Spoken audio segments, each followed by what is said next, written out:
अस्सलाम वालेकुम। कैसे हैं आप सब? उम्मीद है सब मजे में होंगे। आज हमारे पास है 2023 में आई मूवी एविल डेड राइज, जो सच में मस्त हॉरर मूवी है। नहीं देखी तो फौरन देख लो, हिला देगी तो बस देखते हैं इसमें क्या है। स्टार्ट में रेक के पास कुछ दोस्तों को दिखाते हैं जो अपना वीकेंड गुजारने के लिए आए हैं। कैरेब जो ट्रोन के साथ मस्ती कर रहा है, टेरेसा जो रेटिंग कर रही है, और इनकी दोस्त जैसिका भी है जिसकी तबीयत सही नहीं है तो वो हाउस के अंदर है। और कैरेब की बातों से पक के टेरेसा भी वहीं पे चली जाती है। और हाउस तो देखो एकदम हॉरर टाइप का, ट्रायंगल शेप का। और ये जैसिका के पास आती है जो अभी तक लेटी हुई है और ये बुक पढ़ने लगती है। जैसिका अचानक उठ जाती है और बिना देखे जो बुक में लिख गए एकदम वही पढ़ने लग जाती है और उसकी आवाज भी एविल टाइप की हो जाती है। तो टेरेसा डर गई और जैसिका बेड से नीचे गिर गई। हालत बहुत नाजुक है इसकी, व्हाइट कलर की वॉमिटिंग की है इसने। टेरेसा उसको संभालने चाहती है तो ये उसका स्काल्प निकाल लेती है। अबे तेरी, जैसिका तो टेटाई बन गई। सिम्बर बोले तो एविल डेड की चुड़ैल, भूतिनी, डीमन। टेरेसा ऐसी हालत में रेक के पास आती है तो कैरेब उसको देख के परेशान हो जाता है और जैसिका भी आती है, ड्रोन को पकड़ती है और उससे उसका फेस कट होता है और वो रेक के अंदर गिर जाती है। तो कैरेब छम मार के उसको बचाने के लिए चाहता है और बाहर सिर्फ उसका कटा हुआ सर आता है। टेरेसा ये सब देख के बहुत डर जाती है और जैसिका फुल डेड आई बन के ना रेक से बाहर आती है। और आता है मूवी का नाम। अब ये सब कुछ क्यों हो रहा है तो इसके लिए हम जाएंगे एक दिन पीछे। अब मिलते हैं गिटार टेक्नीशियन पैट से, जिसको अभी पता चला है वो प्रेग्नेंट है। तो वो बहुत घबरा जाती है और अपनी बहन एरी की तरफ चली जाती है। एरी जो एक टैटू आर्टिस्ट है और उसके 3 बच्चे, डैनी, ब्रिजेट और कैसी। और ये एक पुराने से अपार्टमेंट में रहती है। बिल्डिंग की हालत तो ऐसी है कि आज नहीं तो कल गिर जाएगी ये। और इनके नेबर्स के बच्चे ब्रिजेट को मूवी के लिए ऑफर करते हैं तो ये मना कर देती है और फिर बहन भाइयों की हल्की बुर्की मस्ती दिखाते हैं कि जब भी इनकी पैर बचती है और एरी देखने के लिए जाती है तो ये बैट होती है जो बच्चों से भी मिलती है और उनके लिए गिफ्ट भी लेके आई है और इनके डैड के लिए भी गिफ्ट लेके आई है, जिसका सुन के सब खामोश हो जाते हैं। तो एरी बच्चों को पिज्जा लेने के लिए भेजती है और इसको बताती है इसका हस्बैंड इसको छोड़ के चला गया। ये बहुत नाराज होती है, मुझे बताया तुमने? अरे 2 दफा कॉल की थी तुमको लेकिन नो रिस्पॉन्स। तो बैट चेक कर दिए तो वाकई में एरी ने कॉल की थी। तो ये एरी को सॉरी कहती है और ये दोनों बहनें खुश। बच्चे भी पिज्जा लेके पार्किंग तक आ जाते हैं कि जब बहुत शोर का अर्थ कोई आता है जो सब कुछ हिला देता है और पार्किंग में एक बहुत बड़ा सा होर हो जाता है और डैनी ये देख रहता है। अब उसको चुर है कि इसके नीचे क्या है। वो देखता है यहाँ पे एक वॉल्ट है और ये उसको नीचे चेक करने के लिए चाहता है, जहाँ पे उसको कुछ रिलीजियस डॉक्यूमेंट्स मिलते हैं और मिलते हैं 3 फोनोग्राफ रिकॉर्ड्स और एक पिक्चर भी मिलती है जिसपे 3 ब्रीस्ट हैं और बहुत सारे क्रॉस भी रखे हुए हैं। ये जगह सही नहीं लग रही भाई, आके नहीं जाना। मगर ये रुकता दोरी है। आके एक ताबूत मिलता है जिसके सुराग से ये कुछ निकालता है और उसको खोलता है तो बहुत सारे कॉकरोच निकलते हैं और इसके पीछे होती है एक बुक। अरे अरे ये तो इविल डेड वाली बुक है ना, नेक्रोनोमिकॉन। बेटा डैनी इसको छोड़ के भाग जा यहाँ से। वहाँ घर में एरी और बैट बच्चों के लिए परेशान है तो एरी नेबर कैब्रियर से हेल्प मांगती है और दूसरे नेबर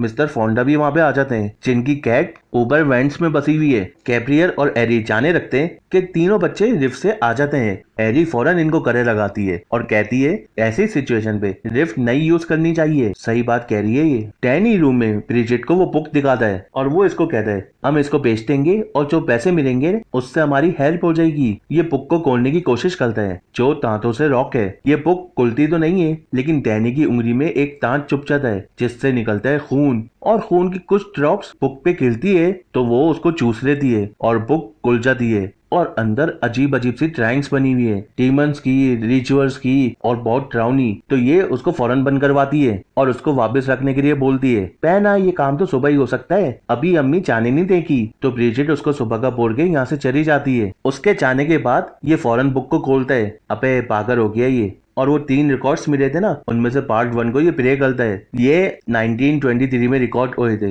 जिसपे फादर मार्कस बताते हैं ये बुक मेरी है और उनको रखता है ये बुक नेट्रॉम टिमांडो की 3 बुक में से एक है जिसको बुक ऑफ डेड भी बोलते हैं। वो चर्च से इसको ट्रांसलेट करने की परमिशन मांगते हैं और इधर हम एविल डेड के ओजी हैश की भी आवाज सुनते हैं जो इनको इस काम के लिए मना कर रहा है और यहाँ पे रिकॉर्ड एंड हो जाता है। तो इसकी क्यूरियोसिटी इतनी होती है कि ये दूसरे पार्ट को भी प्ले कर देता है जिसपे भी फादर हैं जिनको परमिशन नहीं मिली चर्च से। तो वो चुपके से 2 प्रीस्ट के साथ इसको ट्रांसलेट करने लग जाते हैं और वो स्पेल बोलने रखते हैं जिससे टीमन जाग जाता है और अचानक से उनकी आवाज भी डिमोनिक टाइप की होने लगती है। तो डैनी इसको रोकने की बहुत ट्राई करता है मगर कुछ भी नहीं होता। बेटा बहुत लेट हो गए आप। और टीमन जाग गया। एरी लॉन्ड्री के लिए रिफ से जाने लगती है तो टीमन उस पर अटैक कर देता है। रिफ में बस जाती है। वो बहुत बुरा हाल करता है इसका, वायर से हर तरफ से पकड़ लेता है इसको और इसी को प्रोसेस कर लेता है और लाइट चली जाती है। डैनी की तो बट गई है कि इसने ये क्या कर दिया और ब्रिजिट नोट कर दिए कि राइट तो सिर्फ इनके घर की गई है क्योंकि बेटा आफत भी आपके घर पे आने वाली है। रो आ गई।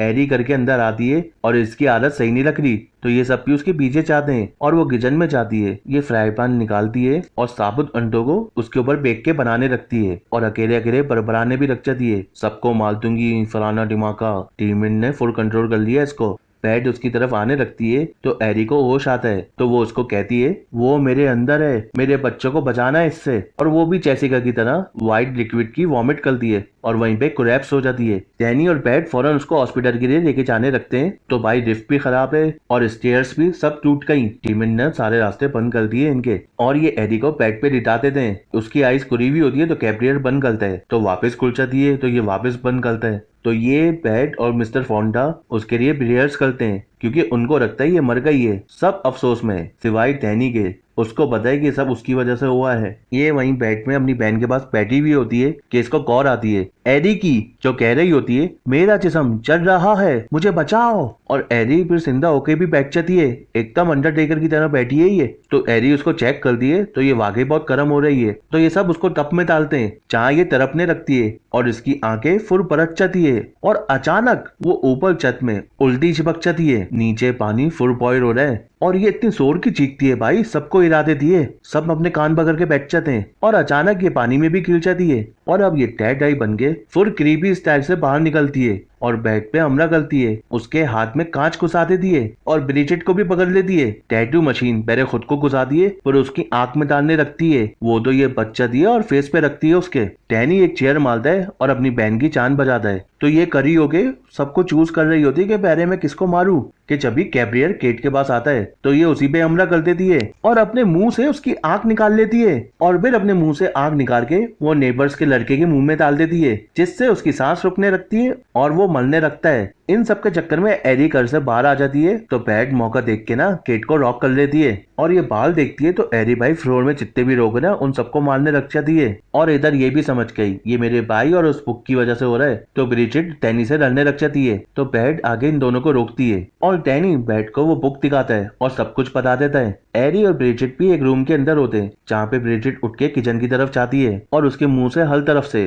ब्लैक लिक्विड निकलने लगता है और वो जिंदा हीरो की वॉमिट करने लगती है। मतलब ये भी डेड आई बन गई है। एरी पार से कैसी को अपनी बातों में फंसा के केट खुलवाने के लिए कहती है और ये भी उसकी बातों में आके केट खोलती है तो वो अपना हाथ निकाल के कैसी को ही मारने लगती है। वो तो अच्छा हो कि बैट और डैनी सही टाइम पे वहाँ पे आ गए तो कैसी को छुड़वाते हैं और उसका हाथ बाहर निकाल के वापस लॉक कर देते हैं। फिर बैट ब्रिजिट के पास किचन में जाती है जो टैटाई बन गई है और उसी पे अटैक करने शुरू हो जाती है। बहुत मुश्किल से अपनी जान बचाती है तो वहाँ पे टैनी आ जाता है तो ये उसके पीछे रख जाती है। उसके रूम तक जाती है उसके पीछे जहाँ कैसी को देख के उसको मारने के लिए आती है मगर कैसी के पास उसकी टॉर और स्टिक होती है जो उसके मुंह के अंदर घुसती है और ब्रिजिट वहीं पे गिर जाती है। इन सबको लगता है ये मर गई मगर सेफ साइड उसको पन कर देते हैं कि कहीं ये हमारी अम्मा की तरह जिंदा ना हो जाए अंडरटेकर बन के। बैट वो रिकॉर्ड को प्ले करती है हेडफोन लगा के कि जो भी होगा मुझे होगा। इसमें भी वही फादर है जो मान दे कि मुझसे मिस्टेक हो गई। वो बुक भाई बहुत खतरनाक है और मेरे दोनों प्रीज भी टैगाई बन गए। मैंने बहुत कोशिश करी उनको रोकने की। मैंने और प्रीज को भी बुला के एक्सॉर्सिज्म भी किया उनपे मगर कोई फायदा नहीं हुआ। वो नहीं रुकते ना दफनाने से ना चराने से। सिर्फ उनके जिस्म के टुकड़े टुकड़े कर दो जब मलते हैं वो। उस पे भी कुछ भी कर लो ये टेमेंट नहीं रुक सकता। रो अब क्या करेंगे ये। और वह एरी को बिल्ली की वजह से वो वैन का रास्ता मिल जाता है तो वो उसमें घुस के अंदर आने लगती है और वहाँ ब्रिजिट भी उठ गई और टैनी पे अटैक करती है। टैनी उसको चाकू मारता है तो ये वो ही निकाल के उसके हाथ पे घुसा देती है और खून की बहुत बड़ी उल्टी करती है इसके ऊपर और फिर इसके सीने पे चाकू मारती है cup cup cup cup cup cup. तो ये भी भाई उसको चला देता है। दोनों बहन भाई लड़ रहे हैं आपस में और रूम में बेड के पास एरी आ जाती है। वो रिकॉर्ड पे फिंगर रखती है और वॉइस उसके मुंह से आ रही होती है। वाह। और ये मौका देख के एक स्क्रू उसके करे में घुसा देती है तो वो भी बेड को रूम से बाहर फेंक देती है और इधर वो देखती है कि टैनी अपनी रात सांसें ले रहा है और कैसी को सॉरी बोल के मर जाता है। और कैसी भी वहीं पे छुपी हुई है कि जब ही हैरी बैट को पकड़ लेती है कि अब तुम्हारी रूह मेरी हो गई और उसको फील होता है कि ये तो प्रेग्नेंट है, तो वो और हैप्पी हो जाती है कि अब तो रूह मिलेंगी मुझे और इसके पेट को पालने लगती है कि जब ही कैसी सीसर फेंकती है इसकी तरफ तो वो फौरन हैरी के फेस में घुसा देती है। बैट और कैसी दोनों घर से बाहर निकलते हैं और मिस्टर फोंडा की गन उठा के फायर एस्केप के डोर को ना खोलने की कोशिश करती है कि जब ही वहाँ पे हैरी आ जाती है तो बैट कोरी मार के उसका पाँव उड़ा देती है। ये चीज अब ये उसका सर उड़ाने लगती है कि मिस्टर फोंडा टाई बन के उसका पाँव पकड़ लेते हैं और सर की जगह हाथ पे रख जाती है और ये वापस कैसी को अपनी बातों में फंसाने लगती है, मेरी मुन्नी। लेकिन वो भी कह देती है आप मेरी मॉम नहीं है। और इसके भैया बहन भी आ जाते हैं हैरी के पास जो टाई बन गए हैं और बाकी जितने भी लोग मरे ना सब उठ जाते हैं और सब कहते हैं डैड बाय डॉन और हंसने लगते हैं कि ये सब मरेंगे। ये दोनों रिफ की तरफ जाते हैं जो बंद नहीं हो रही क्योंकि हैरी की कीज बीच में भरी हुई है जो कैसी हटा दिए और रिफ हो जाती है बंद और उसके अंदर भी भाई हर तरफ से खून आने लगता है और वह हैरी के दोनों डैडाई बच्चे उससे मर्ज होने लगते हैं। एक टीम क्रिएचर बना रहे हैं वो जो बुक में भी है और वैन के रास्ते से रिफ के ऊपर आ जाते हैं ये और रिफ में भाई खून भर गया है जिसके वेट की वजह से रिफ नीचे आ जाती है और रिफ खुलते ही भाई खून ही खून निकलता है उसमें से। शाइनिंग मूवी याद आ जाएगी और उसके अंदर होती है बैट और कैसी और वो उठ के कार की तरफ भागते हैं और उसको स्टार्ट करके यहाँ से भागने लगते हैं कि इनकी कार एक होड़ में आके बस जाती है और रोज ही क्रिएचर भी वहाँ पे आ गया तो ये उससे चुप जाते हैं लेकिन पार्किंग गेट बंद होने लगता है तो ये दोनों उसकी तरफ भागते हैं। बैट तो निकल जाती है लेकिन कैसी वहीं पे बस जाती है तो ये क्रिएचर उसको मिस्टर फोंडा की ट्रक के अंदर ले जाती है और चेन सॉ से उसका करा काटने लगती है तो एंड टाइम पे बैट आके कोरी चलाती है जिससे कैसी तो बच जाती है लेकिन क्रिएचर भाई फुल दब जाता है। वो चेन सॉ उड़ा के इसकी तरफ फेंकता है तो ये उससे बचते हुए नीचे गिर जाती है और गन टूर हो जाती है। लेकिन अब चेन सॉ आ गया ना भाई, एविल डेड का ओची वेपन है ये। वो बैट को पकड़ के वहीं पे करी वुड चिपर में डाल देती है कि यहाँ पे मर तू, लेकिन सही टाइम पे कैसी उसको रोक देती है। फिर क्रिएचर और उसकी फाइट होती है तो चेनसॉ की मदद से वो उसको वुड चिपर में फंसा देती है और कैसी ऑन कर देती है तो बस क्रिएचर उसमें बस जाती है और उसका भाई कीमा वीमा सब कुछ निकलने लगता है तो बस हैरी बचती है तो वो वापस मासूम बन के अपनी बहन से बातें करती है मगर भाई बैट चेनसॉ से उसका सर काट देती है मगर वो सर भी ना इसको दबाना शुरू हो जाता है तो वो उस सर को किक मार के वुड चिपर में फेंक देती है तो फाइनली वो क्रिएचर फुल एंड हो जाता है और बैट और कैसी दोनों इधर से चले जाते हैं चेन सॉ को साथ लेके। नेक्स्ट मॉर्निंग वो जैसी करती ना जो स्टार्ट में थी वो भी इसी बिल्डिंग में रहती है 5th फ्लोर में और वो नीचे पार्किंग में आती है और फोन में टेरेसा से ही बात कर रही होती है और वो नोट कर दिए यहाँ पे खून खराबा जिससे वो बहुत ज्यादा घबरा जाती है और पुलिस को कॉल करने लगती है कि जब भी वो डीमन आता है और इसको प्रोसेस कर लेता है और इसके आगे जो होगा वो तो हम सब स्टार्ट में देख चुके हैं। डीमन मरा नहीं बस वो जिस्म खत्म हो गया और इसके साथ मूवी एंड। मुझे तो सच में बहुत अच्छी लगी, आपको कैसी लगी मुझे बताना और मिलते हैं नेक्स्ट वीडियो में। जब तक अपना और अपने घर वालों का ख्याल रखना। अल्लाह हाफिज।